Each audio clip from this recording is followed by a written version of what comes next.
Sermon number 216. Mutual rights of the ruler and the ruled. In the name of Allah, the Beneficent, the Merciful. So now, Allah, the Glorified, has, by placing me over your affairs, created my right over you, and you too have a right over me like mine over you. A right is very vast in description but very narrow in equitability of action. It does not accrue to any person unless it accrues against him also, and right does not accrue against a person unless it also accrues in his favor.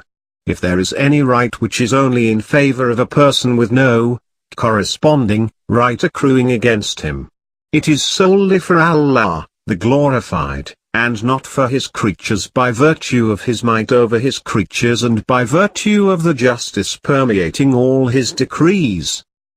Of course, he the Glorified, has created his right over creatures that they should worship him, and has laid upon himself the obligation of their reward equal to several times the recompense as a mark of his bounty and the generosity that he is capable of.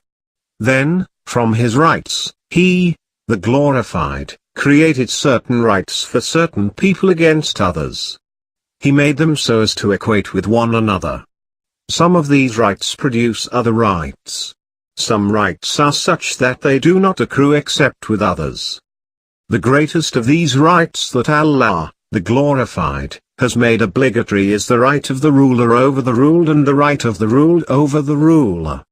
This is an obligation which Allah, the Glorified, has placed on each other.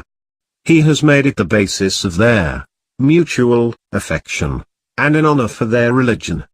Consequently, the ruled cannot prosper unless the rulers are sound, while the rulers cannot be sound unless the ruled are steadfast. If the ruled fulfill the rights of the ruler and the ruler fulfills their rights, then right attains the position of honor among them.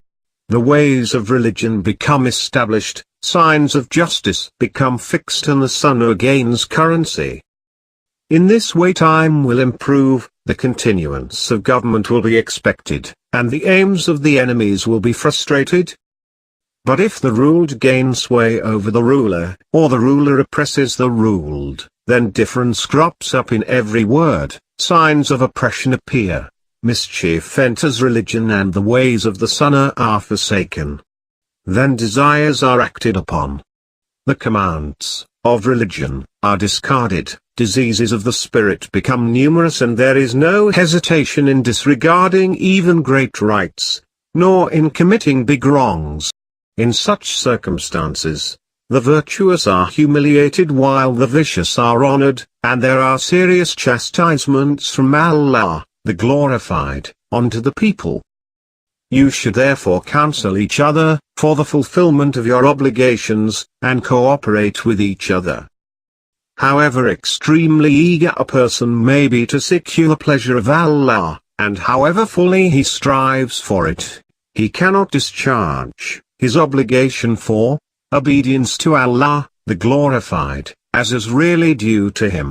And it is an obligatory right of Allah over the people that they should advise each other to the best of their ability and cooperate with each other for the establishment of truth among them. No person, however great his position in the matter of truth, and however advanced his distinction in religion may be, is above cooperation in connection with the obligations placed on him by Allah. Again, no man, however small he may be regarded by others, and however humble he may appear before eyes, is too low to cooperate or to be afforded cooperation in this matter.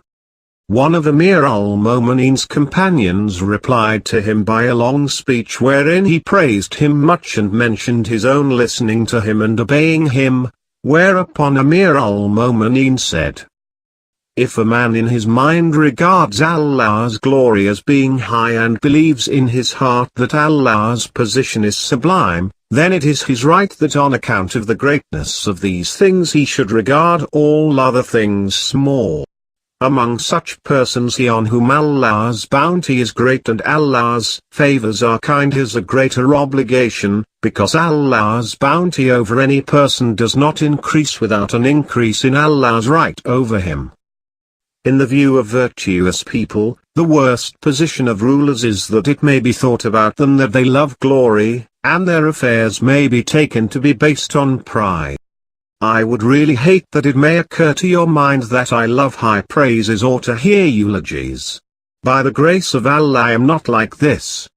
Even if I had loved to be mentioned like this, I would have given it up in submissiveness before Allah, the glorified, rather than accept greatness and sublimity to which He is more entitled. Generally, people feel pleased at praise after good performances. But do not mention for me answer praise for the obligations I have discharged towards Allah and towards you, because of my fear about those obligations which I have not discharged and for issuing injunctions which could not be avoided. And do not address me in the manner despots are addressed. Do not evade me as the people of passion are to be evaded. Do not meet me with flattery and do not think that I shall take it ill if a true thing is said to me.